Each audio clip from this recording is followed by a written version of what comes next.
거짓 선지자들을 삼가라. 양의 옷을 입고 너희에게 나아오나 속에는 누락질하는 일이라. 그의 열매로 그들을 알지니 가시나무에서 포도를 또는 엉겅퀴에서 무화과를 따겠느냐. 이와 같이 좋은 나무마다 아름다운 열매를 맺고 못된 나무가 나쁜 열매를 맺나니 좋은 나무가 나쁜 열매를 맺을 수 없고 못된 나무가 아름다운 열매를 맺을 수 없느니라. 아름다운 열매를 맺지 아니하는 나무마다 지켜 불에 던지우느니라. 그러므로 그의 열매로 그들을 알리라.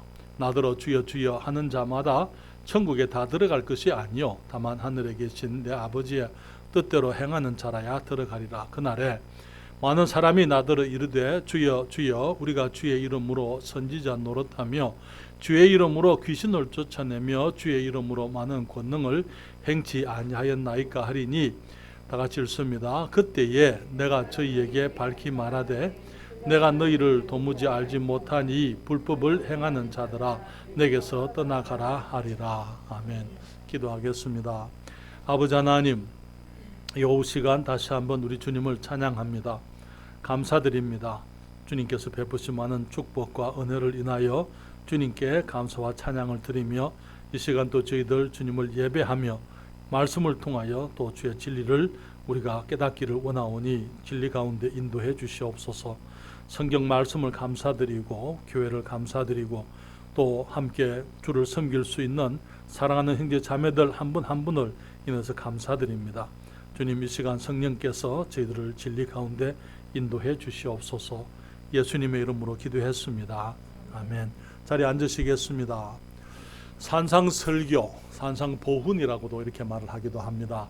예수님께서 산에 올라가 앉으시니 무리를 보시고 산에 올라가 앉으시니 제자들이 나온지라 입을 열어 가르쳐 가라사대 심령이 가난한 자는 복이 있나니 라고 이제 마태복음 5장부터 6장 7장에 3장에 걸쳐서 주님이 친히 하신 설교, 성경에 나와 있는 가장 긴 설교다, 그렇게 말씀을 드릴 수가 있습니다. 이 말씀이 너무나 복되고 아름답기 때문에 이 보훈이다, 보배로운 말씀이다, 그렇게 보배로운 가르침의 말씀, 그렇게 사람들이 부르고 있습니다. 우리는 그동안에 이제 이 말씀을 이제 구절구절 생각해 오면서 많은 진리들을 생각해 왔습니다. 이제 아침 말씀을 드린 것처럼 다음 주면은 우리가 이제 산상 설교의 말씀을 다 마치게 됩니다. 그리고 이제 새로운 이제 거기 장으로 새로운 이제 주제로 또 우리가 말씀을 보게 되겠습니다.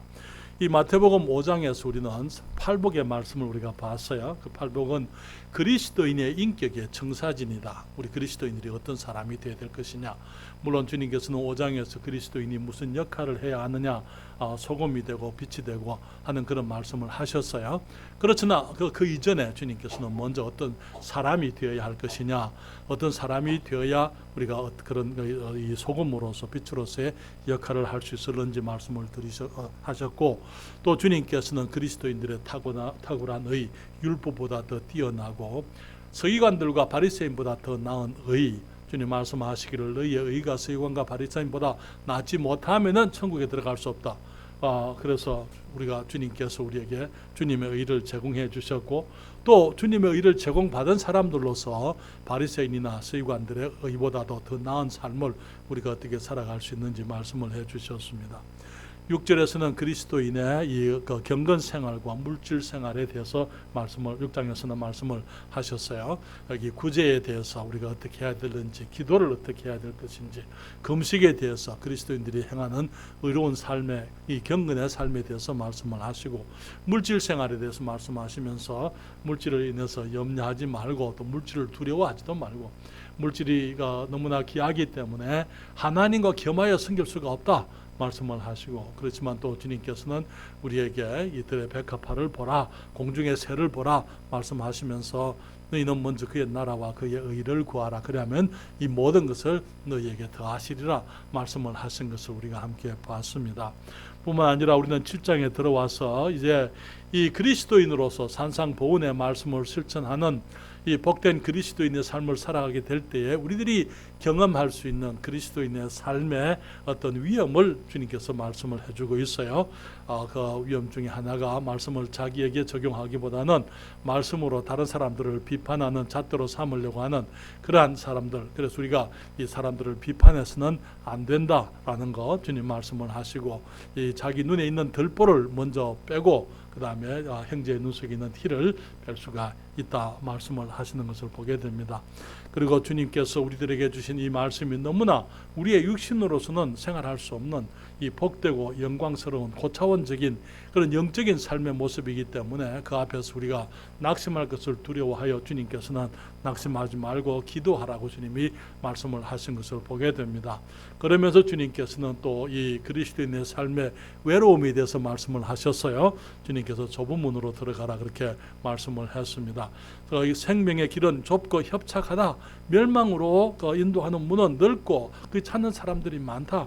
그렇지만 좁은 문은 좁기 때문에 찾는 사람들도 적고 거기는 협착해서 험하기 때문에 그 길이 어렵다. 그렇게 말씀하시면서 그리스도인의 삶에 우리가 낙심하지 말고 좁은 길이지만은 어려운 길이지만은 이 길을 굳건히 갈 것을 주님이 우리에게 당부하셨습니다. 오늘은 15절부터 7장 15절부터 있는 말씀에서 주님께서 우리에게 하신 그 말씀, 거짓 선지자들을 조심하라 이렇게 말씀을 하셨어요.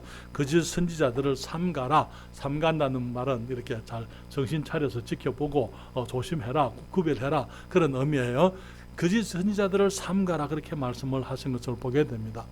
우리는 성경에서 혹은 인간의 역사들 가운데서 우리는 현실 생활 속에서도 확인하는 것이 모든 하나님의 사람이라고 불리우는 사람들이 다 하나님의 사람이 아니라는 것입니다.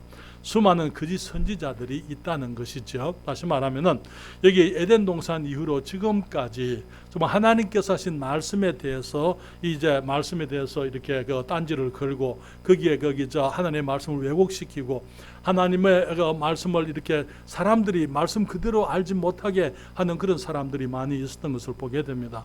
여기에 이 구약 성경의 역사서 가운데 보게 되면은 하나님의 선지자들이 많이 나오는데요. 선지서들이나 이 역사서 가운데서 선지자들이 하나님 이스라엘 백성들의 하나님께서 보내신 선지자들이 많이 있었습니다. 그런데 그 선지자들에게 도전하는 사람들, 그런 사람들 또한 많이 있었던 것을 보게 되는 거예요. 모세에게 도전하는 사람들이 있었더랬습니다. 엘리야가 주님의 말씀을 전할 때에 엘리야를 대항하는 그런 사람들이 있었던 것을 보게 되는 것입니다. 그리고 또 예레미야나 에스겔 이런 사람들, 그들의 삶의 사역 가운데서 항상 어려움이 믿지 않는 사람들이 아니고 믿는다고 말하는 사람들 중에 잘못된 사람들, 거짓 선지자들이 이제 등장해서 오히려 하나님의 사람들의 일을 방해하는, 하나님의 뜻을 거스려가는 그런 일들이 많이 있었던 것을 보게 되는 것입니다.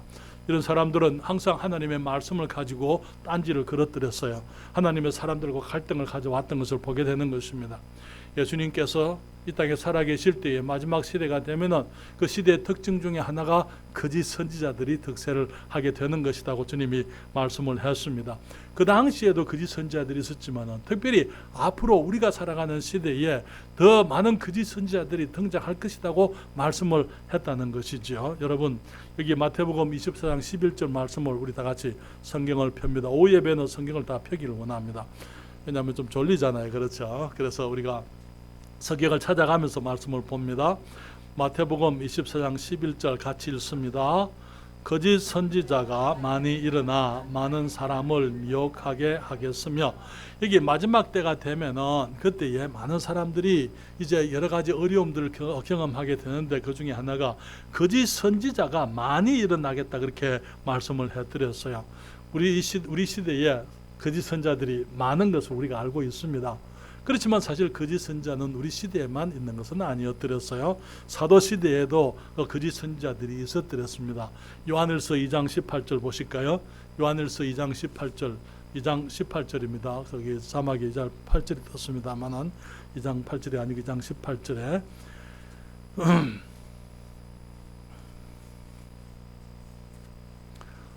요한일서 2장 18절 같이 읽을까요? 아이들아, 이것이 마지막 때라. 적 그리스도가 이르겠다 함을 너희가 들은 것과 같이 지금도 많은 적 그리스도가 일어났으니 이러므로 우리가 마지막 때인 줄 아노라. 여기 거짓 선지자들 또 적 그리스도, 이 거짓 선지자들은 이제 이 선지자들이지만 하나님의 말씀을 전하는 사람들이지만은 하나님께서 보내지 않은 사람들이에요. 적 그리스도는 그리스도를 대적하는 사람들을 말하는 것입니다. 특별히 그들이 그리스도의 이름으로 그리스도를 대적하는 사람들이 너무나 많은 것이 현실이지요.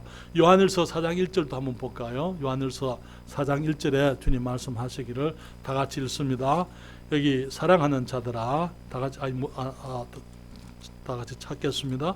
찾으셨습니까? 다 같이 읽습니다. 사랑하는 자들아, 영을 다 믿지 말고 오직 영들이 하나님께 속하였나 시험하라. 많은 거짓 선지자가 세상에 나왔음이니라. 주님 말씀하시기를 영들을 다 믿지 말고 영들이 하나님께 속했는지 시험하라고요. 시험이라는 것이 어떻게 뭘로 시험할까요? 우리가 사람들이 하는 그 말이 영을 우리가 시험한다면 무엇으로 시험할 수 있겠습니까? 우리가 시험하는 잣대가 있어요. 이겁니다. 하나님의 말씀이에요. 하나님의 말씀을 일컬어서 거기 영어에 이 캐넌이라고 이렇게 부르는 말이 있어요. 캐넌이라는 그 말은 잣대다 이 말이에요. 자, 룰러다. 이 자. 그래서 이게 이제 그걸로 우리들이 사람들이 바로 그들이 전하는 이 메시지나 그들이 하는 사역이 성경으로 우리가 그들을 측정해 볼 수 있고 시험해 볼 수가 있는 것입니다. 주님께서는 우리들에게 이러한 자들을 경계하라, 삼가하라 그렇게 말씀을 하셨어요. 먼저 우리들이 생각해 볼 수 있는 것은 거짓 선지자들의 특징입니다. 그들은 이 양의 옷을 입고 있습니다. 양의 옷을 입고 있지만은 여기 양의 옷을 입고 있습니다. 그래서 양의 옷을 입고 있기 때문에 저들은 전혀 위험하거나 해롭지 않은 사람들처럼 그렇게 보일 수가 있습니다. 외부적으로는 경계해야 될 어떤 면을 볼 수가 없습니다. 친근하고 다정해 보이고 삭삭해 보이고 또 친절하고 전혀 위협이 되지 않는 모습으로 사람들이 나타날 수가 있습니다. 그렇기 때문에 그들의 오늘날 너무나 많은 거짓 선지자들이 하나님의 강단에 서서 말씀을 전하지만은 여기 하나님의 이 주님께서 세우지 않은 사람들이지만은 그들에게 있어서 인격적으로 다른 어떤 사람들보다 더 훌륭해 보이기도 하는 것을 보게 됩니다. 그들에게 온유함이 있고요. 그들에게 부드러움이 있습니다. 하나님의 사람으로 존경할 만한 어떤 외적인 모습들이 그들에게 있을 수가 있습니다.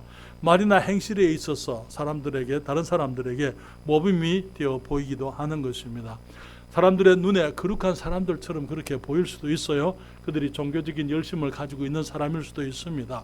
기도를 거룩하게 많이 하는 사람일 수도 있는 것입니다. 특별히 이런 사람들은 거룩한 타이틀을 많이 가지고 있을 수도 있어요. 목사라는 타이틀, 박사라는 타이틀, 그 외에도 여러 종류의 타이틀을 가지고 유명한 사람들, 실제로 많은 사람들 앞에 무언가를 하고 있는 사람들처럼 어떤 유익을 크게 끼치는 사람들처럼 훌륭한 사람들처럼 그렇게 보일 수가 있는 것입니다. 그런데 사랑하는 여러분, 오늘날 우리가 하나님의 말씀에 가서 그 사람들을 평가하면서 정말 그들이 말씀에 온전히 붙어 있지 않다면은 그들이 아무리 훌륭하게 보인다 하더라도 하나님의 사람이라 말할 수가 없는 거예요. 여기에 우리가 이제 우리 성도 여러분들에게서가 한 번씩 근본주의와 이 자유주의 그리고 신복음주의에 대해서 얘기를 하고 있는데요. 여기 그 부분에 대해서 여러분들이 다 이해를 할 수 있게 되기를 원합니다. 왜냐하면 그 부분을 이해하지 못하면은 여러분들이 이 세상에 있는 이 소위 말하는 영적인 지도자들이 다 똑같이 보일 수가 있어요. 그러나 그 부분을 우리가 이해를 해야 이 사람들이 이렇게 보인다 하더라도 하나님의 사람이 아니다라는 것, 외적인 모습이 아니고 그들의 삶의 이 열매들, 그들이 가지고 있는 이 삶의 자세들, 특별히 복음 안에서의 그들의 위치가 어떤 사람들인지 우리가 알아야만 되는 것입니다. 자유주의자들은 18세기, 19세기에 일어난 독일의 이 실존주의 철학, 그것을 근거로 해서 이성주의 철학, 거기에서부터 등장하게 된 인간 이성지상주의, 인간 인본주의, 그런 것들로 인해 가지고 생긴 이 종교적인 사조예요. 그렇기 때문에 그 사람들은 인간 이성을 최고로 보기 때문에 이성적으로 이해가 되지 않는 것들은 거부하려고 하는 것이 그들의 모습이었습니다. 성경을 대할 때에 성경을 보게 되면 우리 인간의 이성으로서는 용납할 수 없는 것들이 너무나 많잖아요. 그러니까 그런 것들, 기적에 대해서라든지 예수님의 동정녀 탄생이라든지 예수님의 부활이라든지 그런 것들을 전부 사실로, 진실로 얘기하기보다는 하나의 우화로, 이야기로, 신화로 그런 식으로 이제 해석을 하게 되면서 성경을 믿지 않는 사람들이 된 거예요. 성경을 믿지 않는 사람들이 이제 인간적인 이 방법으로, 인간적인 모습으로 성경을 해석하게 될 때 수많은 사람들이 거기에 현혹되어지고 넘어가게 됐기 때문에, 그래서 유럽 교회가 지금 많이 다 무너졌잖아요. 유럽에는 기독교가 이제는 거의 사장길에 들어섰고, 이제는 지금 새롭게 일어나는 종교 운동이 뭔지 아세요? 이슬람이에요. 이슬람이 그 빈 곳을 이제 들어가서 이제 그 이슬람이 특세를 하고 있습니다. 여러분, 미국에서는 그 일에 대해서 반대를 하는 사람들이 등장을 했습니다. 그래서 그 사람들이 이제 이 성경을 있는 그대로 우리는 믿는다. 하나님의 말씀이 이 영감된 것, 하나님께서 이 기록하신 말씀인 것을 우리가 믿는다. 성경을 문자 그대로 믿는다. 그렇기 때문에 하나님이 6일 만에 천지를 창조하신 것 우리는 그렇게 믿습니다. 예수님이 동정녀로 동정녀 탄생하신 우리가 믿습니다. 예수님이 죄 없이 사셨고 예수님이 십자가에서 우리 죄를 위해서 죽으셨다가 주님이 부활하신 것 우리가 믿습니다. 주님이 승천하셨고 주님이 재림하실 것 문자 그대로 우리가 이해 못해도 괜찮아요. 우리가 다 이해할 수 없고 이해해야 되는 것도 아니에요. 하나님이 말씀하셨으면 그 말씀을 그대로 믿는 것입니다. 그렇기 때문에 이 근본, 이 말씀의 근본에 우리가 충실하다. 그 근본주의자라는 이제 이름이 생기게 된 것입니다. 그런데 근본주의자들의 문제가 뭐냐면 사람들이 별로 안 좋아해요. 왜? 죄를 지적하니까. 너 죄인이다. 오늘 아침에 말씀드린 것처럼 우리는 처음에 나면서부터 더럽게 태어났다. 그 말 누가 좋아해요? 그렇잖아요. 처음에 우리는 아름답게 태어났다. 우리가 이 성선설 우리 안에 많은 아름다운 것들이 있지만은 그러나 이 환경으로 인해서 악해진다. 그것이 소위 말하는 인본주의자들이 하는 얘기거든요. 그거 아니잖아요. 성경 그렇게 말하고 있질 않아요. 그렇다고 하나님이 우리를 성악설을 주님께서 성경에서 가르치는 거 아니에요.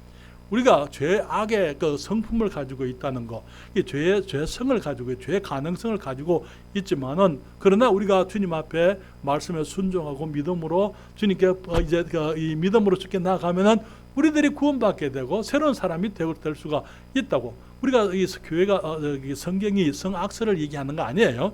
이 죄를 얘기하고 있는 것이지. 그리고 우리 인간의 선택에 따라서 우리가 이제 이 하나님의 뜻을 행할 수도 있고 하나님의 뜻을 행하지 못할 수도 있다. 그런데 문제가 뭐냐면은 1940년대에 이제 이 근본주의자들에 대해서 근본주의자들 가운데서 소위 신학 박사들은 자유주의자들 속에 다 있습니다. 그리고 신학교의 이 중요한 자리들은 다 자유주의자들, 인본주의자들, 이성주의자들이 다 가지고 있어요. 박사학위들 다 가지고 있고. 이 사람들이 거기에 대해서 그 사람들에게 더 심취되니까 우리들도 그 사람들과 같이 이제 힘을 합해가지고 우리가 그 믿지 않는 사람들, 이 자유주의자들과 함께 어깨를 나란히 해서 같이 가자. 그래서 등장한 사람들이 이 신복음주의자들이에요. 신복음주의자들. 오늘날 여러분 대부분의 한국 교회들은 신복음주의 교회들인 것을 우리가 잘 알고 있습니다. 여러분 이 신복음주의자들이 책을 많이 씁니다. 책을 많이 썼는데 신복음주의자들 가운데 미국의 이 소위 복음주의자들의 쓴 책에는 정말 교리적으로는 큰 흠결을 찾아볼 수가 없이 정말 교리적으로 정확하게 얘기를 하는 사람들 그런 책들이 많이 있어요. 이 문제는 뭐냐면은 이 사람들이 믿지 않는 사람들과 함께 어깨동무를 하고 있다는 것이 문제인 것이죠. 이 사람들이 자유주의자들과 함께 강단에 서서 마치 자유주의자들은 여러분 불신자들이에요. 자유주의자들은 성경을 믿지 않는 사람들 아닙니까? 그렇잖아요. 성경을 문자 그대로 믿지 않는 사람들입니다. 그런데 그 불신자들과 함께 어깨동무를 해서 이 같이 영적인 일을 도모하는 것이 이 신복음주의자들이 하는 일인 것입니다. 그래서 주님 말씀하시기를 믿지 않는 자와 멍에를 같이 하지 말라 말씀을 했지만은 그들이 그런 말씀을 거부하는 것 아닙니까? 그래서 여기 이 천주교인들과 함께 이 여러 가지 종교적인 활동들, 사회적인 활동들, 도덕적인 일들을 함께하는 그런 사람들이 이제 이 신복음주의자들입니다. 그들에게 있어서는 사람들의 보기에는 아주 그럴듯해 보이고 아주 좋아 보이지만은 그러나 하나님께서는 그러한 것을 주님께서 원치 않으시는 것입니다. 그래서 여러분 이 성경에서는 우리에게 이런 자들로부터 분리하라 그랬지만은 이 사람들, 이 신복음주의자들은 말하기를 그러한 사람들, 믿지 않는 사람들까지라도 우리가 사랑해야 되지 않느냐. 여러분, 저를 보십시오. 우리가 모든 사람을 사랑해야 되죠. 맞습니까? 네, 맞아요. 우리 모든 사람을 사랑해. 불신자들, 믿지 않는 사람들 사랑해야죠. 불교신자들 우리가 사랑해야 되죠. 대답하세요. 불교신자들 우리가 사랑해야 됩니까? 사랑하지 말아야 됩니까? 당연히 우리가 사랑해야 돼요. 자유주의자들은요. 자유주의자들은 못된 사람들을 사랑하지 말아야죠. 그렇죠? 자유주의자들도 사랑해야 됩니다. 그러나 우리가 불교인들을 사랑하는 모습하고 자유주의자들을 사랑하는 모습은 같을 수가 없어요. 무슨 말인지 아시겠어요? 불교인들은 우리가 친절하게 대하고 그들에게 우리 최선을 다해서 섬기고 사랑하고 베풀고 저들에게 우리가 가서 정말 그들이 예수님의 사랑을 알 수 있도록 해줘야 돼요. 자유주의자들은 어떻게 사랑해야 됩니까? 멀리해야 사랑하는 거예요. 그들은 멀리해야 되는 것입니다. 그들은 잘못된 것을 지적해줘야 되는 거예요. 그들이 무엇이 문제인지 그들이 지금 그들도 스스로 하나님의 자녀들이라 말하고 있지만 하나님의 자녀들이 아니잖아요. 그러니까 그들이 잘못된 예수님께서 이 바리새인과 서기관들, 유대인들, 종교지도자들을 주님이 책망하셨던 것처럼 우리들도 마찬가지예요. 자유주의자들에 대해서 우리가 사랑해야 되니까 하고 그냥 좋은 것이 좋다라고 이렇게 해서 되는 게 아니에요. 자유주의자들, 하나님을 안다 하면서 하나님이 이를 해치는 사람들에 대해서는 우리가 저들을 안아주어서 사랑하는 게 아니고 멀리해서 사랑해야 되는 거예요. 멀리하면서 그들이 잘못된 것을 지적해주고 좀 그들을 책망하면서 그러면서 그들이 회개할 수 있도록 하고 회개할 기회가 왔을 때 회개하게 되면 우리가 안아주는 건 당연한 것입니다. 그래서 성경에 보게 되면 주님 말씀하시기를 이러한 사람들이 양의 옷을 입고 너희에게 나아오나 온갖 종교적인 이름을 가지고 나아옵니다. 그러나 속에는 노략질하는 일이라 그렇게 말씀을 했어요. 여러분, 노략질이 뭡니까? 노략질 다시 말하면 잡아먹는다 이 말이에요. 여러분, 양에게 있어서 이리는 절대 거기 완전히 완벽한 원수, 가장 위험한 동물 아닙니까? 그렇죠? 양의 옷을 입고 양들 속에 들어와 있어요.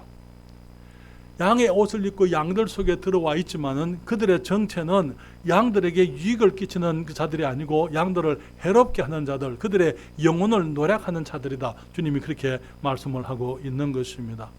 여러분, 특별히 오늘날 소위 말하는 이 종교적인 지도자들, 한국의 기독교 지도자들 가운데 많은 경우에 이 사람들이 실족하는 이유 중에 하나가 뭡니까? 이 돈 문제. 그렇죠. 목사님들이 돈 앞에 너무나 약하게 되고 돈으로 인해 가지고 사람들을 착취하고 이 사람들에게서부터 이제 어려운 사람들 정말 이 하나님께 더 드리면 주님이 더 주실 것처럼, 그래서 어려운 사람들이 더 헌금을 많이 하면은 하나님께서 갚아주실 것처럼 그런 식으로 이 기복신앙을 가르치면서 정말 어려운 성도들을 더 어렵게 만드는 그러한 사람들이 우리 주위에 얼마든지 있는 것을 알고 있습니다. 누가복음 6장 18절에 16장 14절에 보게 되면은요, 거기에 그런 말씀이 이 사람들을 속에는 노략질하는 일이라 그랬는데요.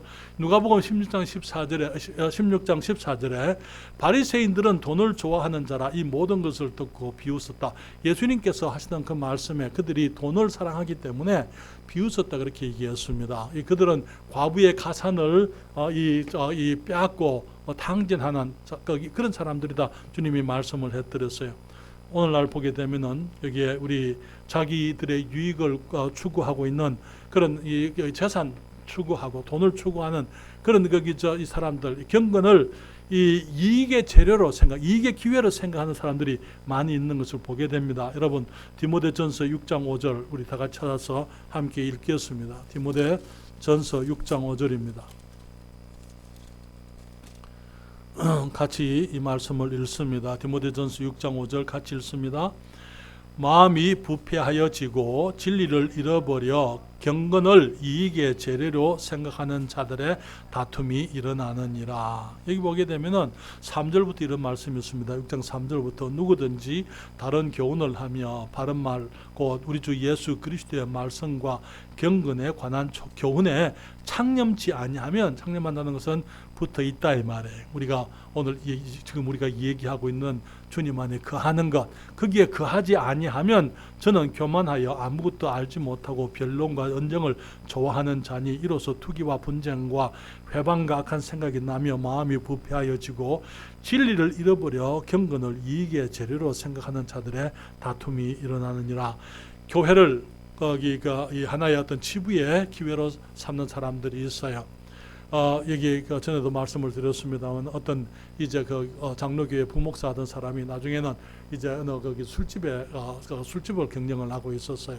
그래서 우리 거기 김상열 목사님 하도 기가 차가지고, 아니 목사 하던 사람이 지금 술집을 경영하고 있으니까 가서 만나서 물어봤어요. 어떻게 해서 신학교는 갖고 목사는 했습니까? 그때 그 사람이 하는 말이, 어렸을 때 대학 갈 때 아버지가 하는 말이, 앞으로는 종교 사업이 유망하기 때문에 신학교로 가라, 그렇게 얘기했다는 거예요.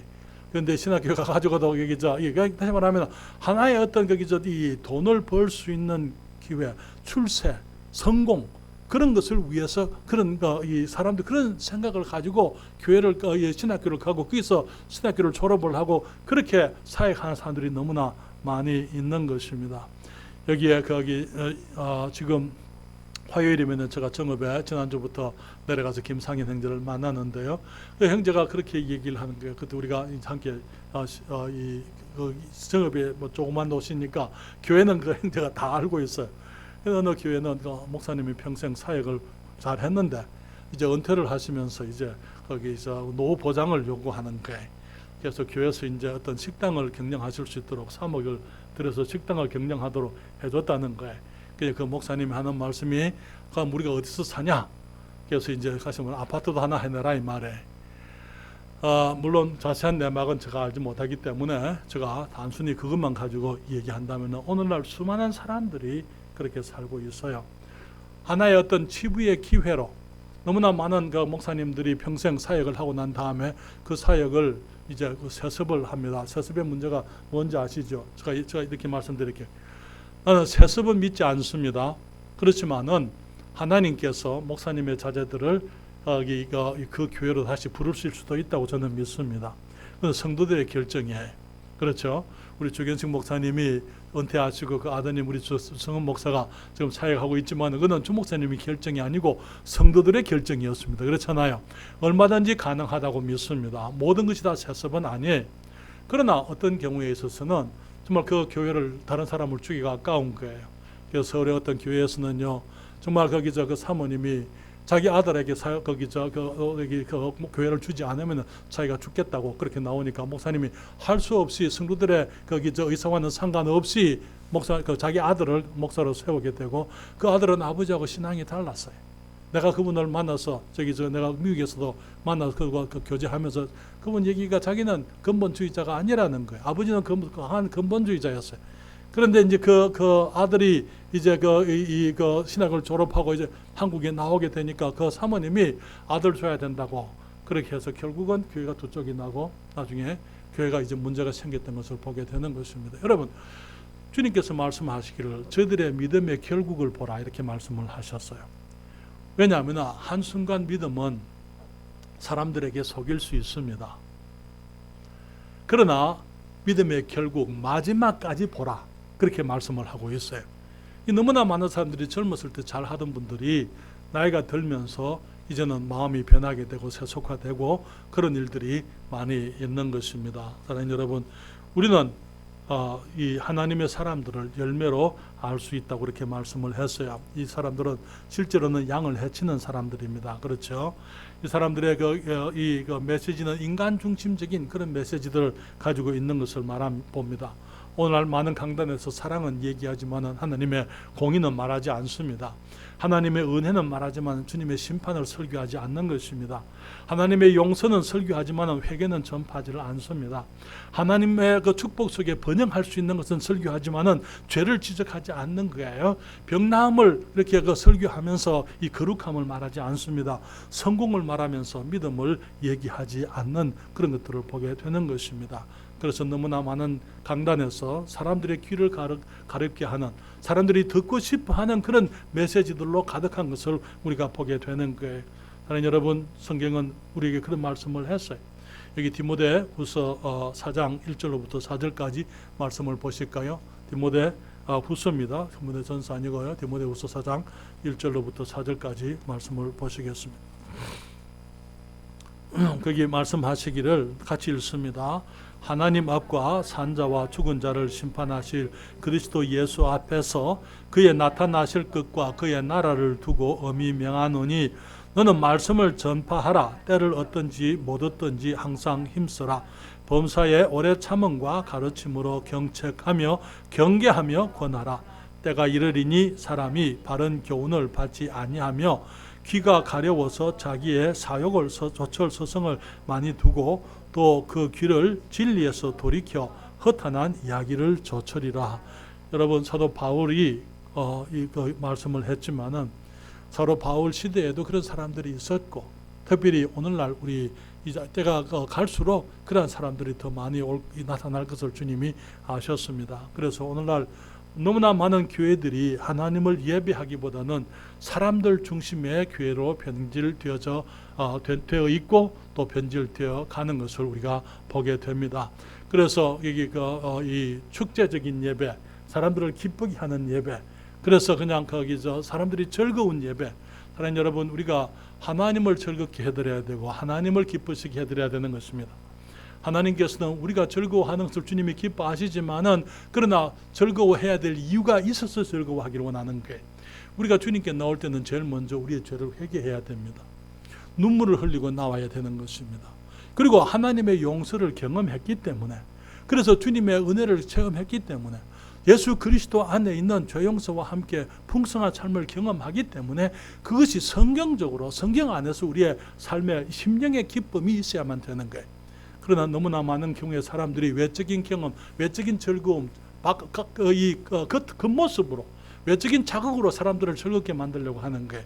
아니요, 그런 것은 피상적인 것이기 때문에 하나님이 기뻐하지 않아요. 그건 인위적이고 의도적인 것입니다. 하나님께서 기뻐하시는 우리의 기쁨은 우리 하나님께서 기뻐하시기 때문에, 우리가 주님을 기쁘시게 해드리기 때문에, 주님이 우리를 기뻐하시기 때문에 우리가 기뻐해야 되는 거예요. 그래서 우리가 오늘날 너무나 예배들이 변질되어져 가는 것, 우리들이 경계해야 될 것, 전에 제가 우리 음악에 대해서 말씀을 드렸는데요.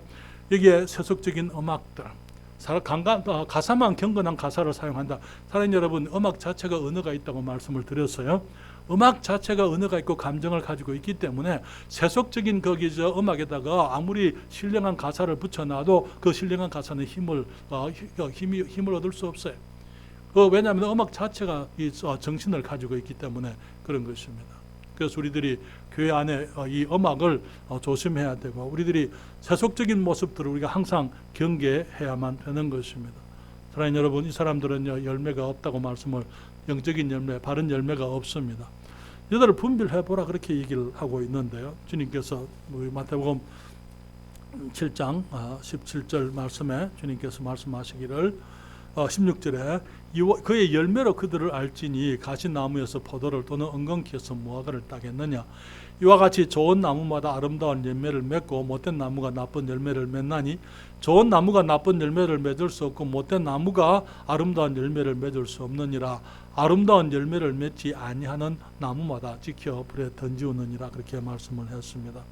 너무나 많은 사람들이 정말 거기 이 교회 부흥을 열매로 생각합니다.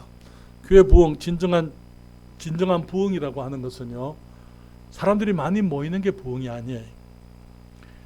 진정한 부흥은 사람들이 회개할 때 부흥이 일어나는 것입니다. 죄를 두려워하고 눈물을 흘리고 회개하고 하나님 앞에 자복할 때, 그때 부흥이 있게 되는 거예요. 사람들이 모여가지고 그 시끄러운 음악 속에 그런 것에 부흥이 있는 게 아니에요. 그래서 정말 영혼들이 죄책 가운데서 그들이 하나님 앞에 통회하고 나와서 예수 그리스도를 영접함으로 새 생명을 얻게 될 때 그것이 진정한 부흥이에요. 그런 사람들의 그 삶이 변화되어지고 거룩해지고 정말 진실로 하나님을 두려워하고 경외하는 가운데 이 땅에서 그리스도인들처럼 살아가는 그런 사람들이 함께하게 될 때 거기에 부흥이 있다, 그렇게 말할 수가 있는 것입니다. 사랑하는 여러분, 우리 교회는 큰 교회는 아니지만은 정말 좋은 교회입니다. 왜냐하면 우리 성도들이 죄를 두려워하고 있어요. 그렇죠? 우리 성도들이 말씀을 사랑하고 있잖아요. 하나님을 기쁘시게 해드리기를 원하지 않습니까? 왜? 하나님께로부터 뭘 받기 위해서가 아니고 이미 받았기 때문에. 그렇잖아요. 우리가 하나님께로부터 받은 것이 너무나 크기 때문에 그 사실로 우리가 기쁘고 감사하고, 정말 주님께서 내게 더 다른 것을 안 주신다 하더라도 이미 주님께서 우리에게 주신 것들이 많기 때문에 그것으로 인해서 감사할 수가 있는 것입니다.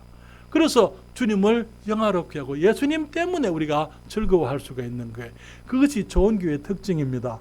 그것이 부흥하는 교회의 특징인 것입니다.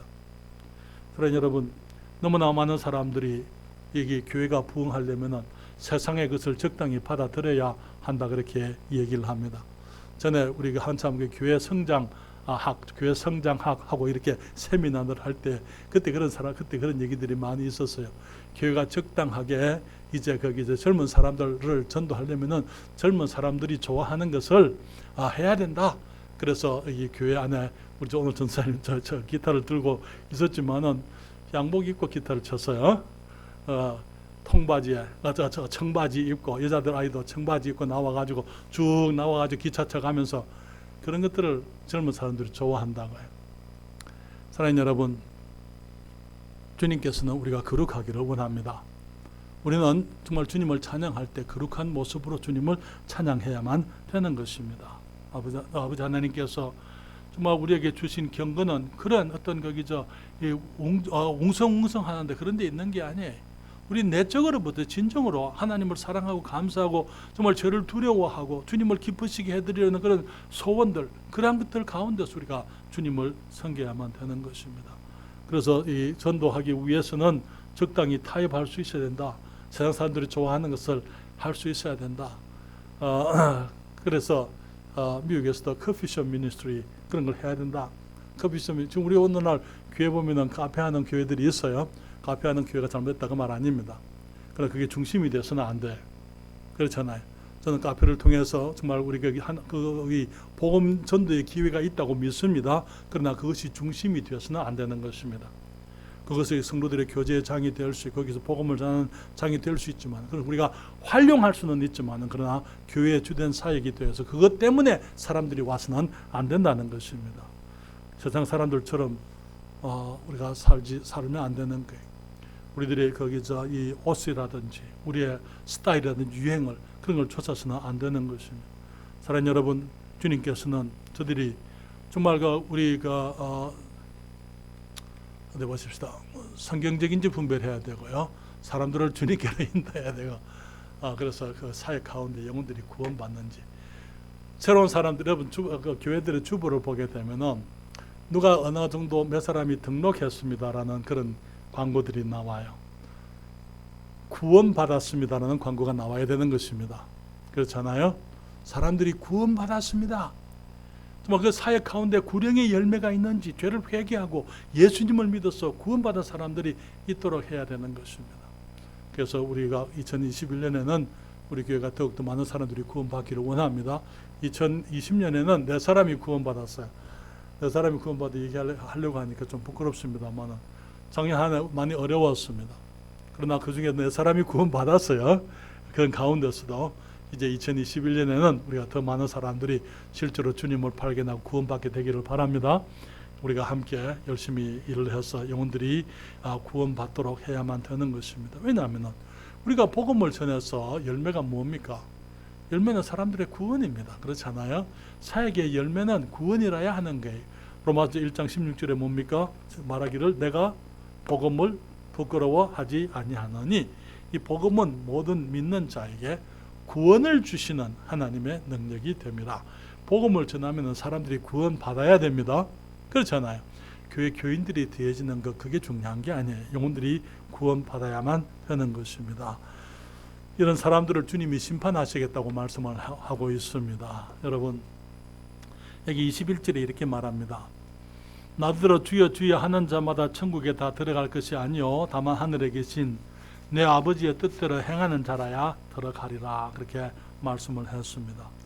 이러한 사람들은요, 거기 22절에 그날에 많은 사람이 나더러 이르되 주여 주여 우리가 주의 이름으로 선지자 노릇하며 주의 이름으로 귀신을 쫓아내며 주의 이름으로 많은 권능을 행치 아니하였나이까 하리니, 23절에 그때에 내가 저희에게 밝히 말하되 내가 너희를 도무지 알지 못하니 불법을 행하는 자들아 내게서 떠나가라 하리라, 그렇게 말씀을 했어요. 여기 이 사람들이 주님의 이름을 불렀다고요. 나더러 주여 주여 하는 자마다 다 천국에 들어갈 것이 아니라 그렇게 얘기했어요.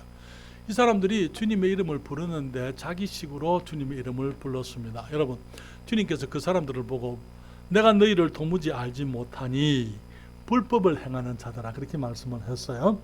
불법을 행하는 이 사람들은 뭐 했습니까? 우리가 주의 이름으로 선지자 노릇하며, 선지자 노릇이 뭡니까? 목사님 하는 게, 그 설교하는 게 선지자 노릇 맞죠? 많은 권능을 행했다. 예, 병도 고치고 귀신도 쫓아내고 주님의 이름으로 다 했습니다. 여러분, 주님 말씀하시기를 불법을 행하는 자들아, 그렇게 말씀을 했어요. 그 불법이라는 말이 무슨 말입니까? 불법이라는 것은 이 규범에서부터 벗어났다, 그것을 거기 넘어갔다, 그런 말이에요. 선을 넘어갔다, 그런 뜻입니다. 그 무슨 얘기냐면요, 선을 행하기는 행하는데 자기식으로 자기 뜻대로 행했다, 이 말이에요. 하나님과 관계가 없이. 그들이 주님의 이름으로 일을 한다고 했지만 그러나 하나님과 관계가 없이 자기 뜻대로 자기 방식으로 자기가 원하는 대로 했다, 그 말인 것입니다. 예를 들게 되면 사울 임금이 이제 전쟁을 나가야 되는데 사무엘 선지자가 빨리 오지 않았어요. 그렇죠. 사무엘 선지자가 오지는 않고 백성들은 동요하고 있고 전쟁은 적군들은 앞에 와 있고, 그러니까 이 임금이 이 선지자들이 해야 될, 제사장이 해야 될 제사를 드렸습니다. 제사는 제사장들이 드리게 돼 있어요. 그렇죠. 그런데 이 왕이 이제 자기가 제사장이 해야 될 일을 자기가 행한 거예요. 주님께서 선지자가 왔습니다. 잘못 행했어요. 그렇죠. 불법을 행했습니다. 침범했습니다. 자기에게 주어진 일이 아니었더랬어요. 그렇죠. 제사 지내는 것은 선한 일이잖아요. 그건 아름다운 일이지 않습니까? 그것은 귀한 일이에요. 그렇죠. 영적인 일이에요. 그러나 그것은 자기에게 주어진 게 아니에요. 하나님의 정하신 방법으로 한 것이 아닙니다. 그렇게 되니까 결국은 하나님께서 이 사울을 버려버리게 되는, 결국에는 그런 일이 있게 되는 거예요.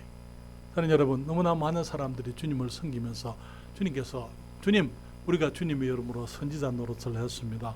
주님 말씀하시길 난 너를 알지 못한다, 그렇게 말씀하시게 되는 거예요.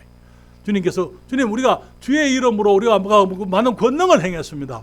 내가 너희를 도무지 알지 못하노니 불법을 행하는 자들이다. 여기에 귀신을 쫓아냈습니다. 내가 너희를 도무지 알지 못한다. 너희들이 그거 한다고 했지만 그 나와는 상관없는 일이다.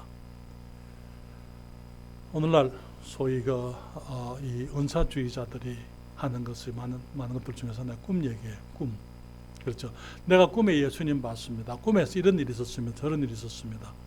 그때 어떤 분이 이렇게 얘기했어요. 당신이 꿈에서 본 그 예수님이 나중에 심판날에 서서 사탄이 내가 그 예수였다라고 말을 하면 어떡할 거냐. 사탄은 얼마든지 속일 수 있어요. 그렇잖아요. 꿈이라든지 환상이라든지 그런 것을 좇는 게 아니에요. 왜? 하나님께서는 꿈이나 환상을 통해서 일하시는 게 아니고 하나님의 말씀을 통해서 일하시기 때문인 것입니다.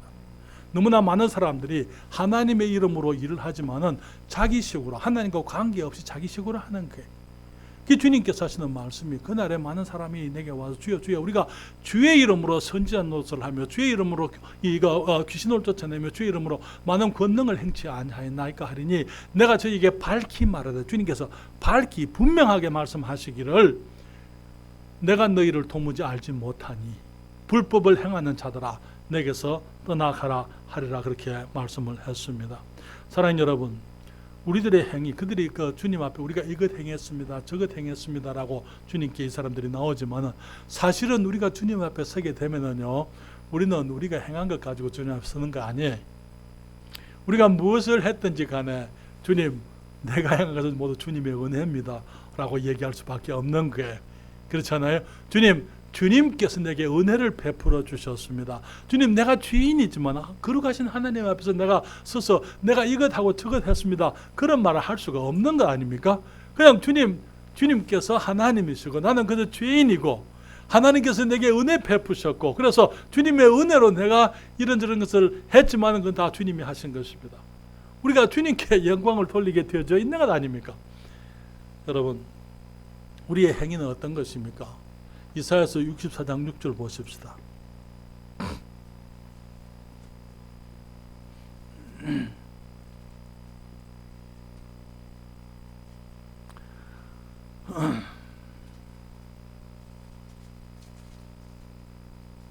이사야서 64장 6절 다 같이 읽겠습니다.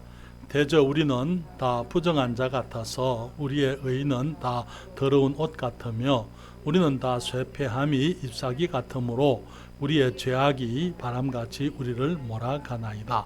이사야가 주님 앞에 고백한 것입니다. 이사야 선지자가 얼마나 하나님 앞에 어렸을 때 부름을 받아서 얼마나 위대하게 주님께 쓰임 받았습니까? 그런데 그가 말하기를 주님 앞에서 대저 우리는 다 부정한 자 같아서, 부정한 자라는 그 말은요, 만삭이 되지 못해서 태어난 정말 거기 제대로 형성되지 못한 어린아이, 정말 거기 조사나, 우리는 다 부정해서 제대로 인간 구실도 할 줄 모르는 그런 모습으로 우리가 태어났습니다. 그는 말하기를 우리의 의, 우리가 주님 앞에 주님, 내가 이것이 나의 의입니다라고 이렇게 얘기하는 것이 다 더러운 옷과 같다 그렇게 얘기했어요. 여기 우리 한국말에는 점잖해 가지고 다 더러운 옷이다 그렇게 얘기했지만은요, 여기 영어 성경에는 filthy rag이라 그랬어요. rag은 뭡니까?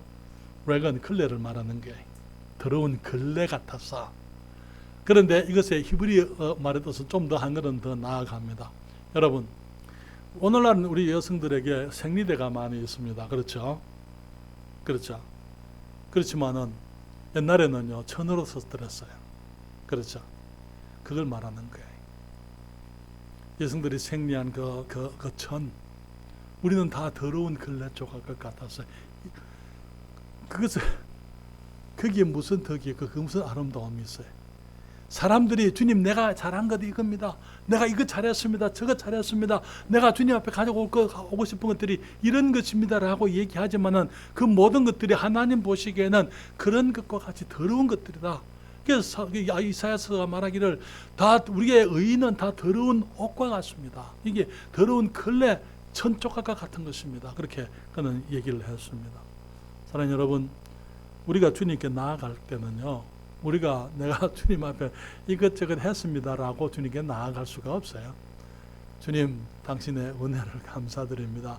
나는 주님 앞에 설 자격도 없는 사람입니다. 내게 있는 것은 정말 더럽고 추악하고 주님의 은혜가 아니면은 내가 주님 앞에 아무것도 아닙니다 라고 우리가 설 수밖에 없는 거예요. 그래서 우리 하나님의 뜻대로 행하는 사람, 그들은 아버지의 뜻을 행하는 사람들은 그리스도를 믿는 사람, 그리스도를 믿는 것이 아버지의 뜻이라는 것입니다. 요한복음 6장 28절 29절에 같이 함께 읽겠습니다. 어떤 사람들이 주님께 나왔어요. 우리가 어떻게 하면 하나님의 일을 하겠습니까? 대답이 뭐였습니까? 요한복음 6장 28절 29절 다 같이 읽을까요? 저희가 묻되 우리가 어떻게 하여야 하나님의 일을 하오리이까? 29절 같이 읽습니다.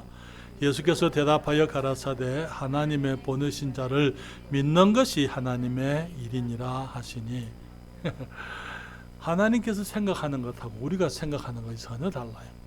우리는 하나님 앞에 무언가를 열심히 해야 될 줄 생각을 합니다. 그러나 주님 말씀하시기를 하나님께서 원하시는 것, 하나님이 우리에게 기대하시는 것, 우리에게 요구하시는 것은 다른 거 없어요. 주님의 보내신 일을, 예수님을 믿는 것, 그거밖에 없어요.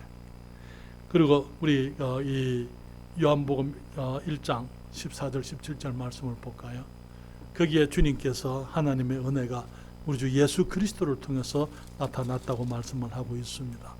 여러분, 하나님의 보내신 자 예수 그리스도를 통해서 우리에게 나타난 것이 주님의 은혜예요. 우리의 행위가 아닙니다. 여러분 14절 같이 읽을까요? 14절입니다. 요한복음 1장 14절 말씀이 육신이 되어 우리 가운데 거하심에 우리가 그 영광을 보니 아버지의 독생자의 영광이요 은혜와 진리가 충만하더라. 아멘. 17절입니다. 율법은 모세로 말미암아 주신 것이요 은혜와 진리는 예수 그리스도로 말미암아 온 것이라. 아멘. 여러분, 우리가 주님 앞에 서는 것은 은혜예요. 모세는 우리에게 율법을 줬지만 율법의 행위로서는 하나님 앞에 어렵다함을 얻을 수 있는 사람이 아무도 없습니다. 그렇기 때문에 우리가 주님 앞에 서는 것은 내가 무엇을 해서 서는 것이 아니고 우리들이 주님의 은혜로 주님 앞에 서게 되는 것입니다. 너무나 많은 강단에서 행위를 가르치고 있습니다. 여러분, 믿음과 함께 행위는 오게 되어져 있습니다. 그러나 믿음보다는 행위를 강조하게 될 때에 결국은 너무나 많은 사람들이 잘못된 신앙 속에서 멸망하고 있는 거예요. 거짓 선지자들을 삼가라. 양의 옷을 입고 오지만은 그 속에는 노략질하는 일이다. 오늘날 너무나 많은 강단에서 정말 선하게 보이는 사람들이 하나님의 말씀을 전하지만은 그들의 메시지는 사람들을 구원하는 메시지가 아니고 그들을 노략하고 그들을 멸망시키는 그런 메시지들로 가득한 것이 사실입니다. 그렇기 때문에 주님께서는 우리에게 영들을 다 믿지 말고 영들이 하나님께 속했나 시험해보라. 그래서 우리는 이 말씀을 더 가까이 해야 되는 거죠. 그렇죠? 말씀을 가지고 우리가 분별할 수밖에 없는 것입니다. 주님께서 우리들로 하여금 정말 앞으로 우리들 교회 성장하면서 우리는 영들을 분별할 수 있어야 돼요. 또 특별히 오늘날 이 인터넷이나 우리가 이 SNS를 통해서 많은 메시지들이 전거되고 있습니다. 우리 다 알잖아요. 그렇죠? 얼마나 위험한지 그것이. 잘못된 사람들의 메시지에 빠져가지고 헤어나지 못하는 사람들이 너무나 많은 걸 알고 있습니다. 그렇기 때문에 우리들이 조심해야 되고 또 사람들에게 조심해서 우리가 그들이 바른 메시지를 들을 수 있고 분별할 수 있도록 우리가 또 군면해야만 되는 것이죠. 거짓 선지자들은 외부로 보기에는 순한 것처럼 보이지만 속에는 사람들을 노략질하는 이리들이다. 그렇게 말씀을 했습니다. 저들의 열매로 분별해야 됩니다. 얼마나 큰 교회를 하느냐 그게 중요한 게 아니에요. 영혼들이 구원받고 있느냐 사람들이 거듭나고 있느냐 하는 것으로 분별해야만 되는 것입니다. 결국은 우리 모두가 다 주님 앞에서 하나님의 심판을 받게 되는데 특별히 거짓 선지자들은 우리 주님께로부터 모른다. 내가 너희를 알지 못한다. 주님께서 그들을 거부하는 그런 일들이 있게 되리라고 생각이 됩니다. 우리 그 지혜자매님이 예수님 조금 드디어 오세요. 우리 남편이 구원받아야 됩니다. 그렇게 얘기를 하거든요. 지혜자매님 서둘러야 돼요. 나는 예수님 빨리 오라 기도하거든. 주님이 좀 갈등하실 것 같아. 그렇죠? 누구 말을 믿어야 되냐? 어쩌면 지혜자매를 더 긍휼히 여기시고 주님께서 기다리시리라고 믿습니다만 결국 우리의 삶 속에 구령의 열매, 영혼들이 구원받는 것 그걸 주님이 기뻐하시는 줄 믿습니다. 오늘 이번 한 주간 모든 분들이 참 주님과 동행하시고 주님 말씀 안에 거하면서 특별히 영혼들의 구령을 위해서 사람들이 구원받게 되도록 우리가 기도하고 수고하고 전도하게 되기를 바랍니다.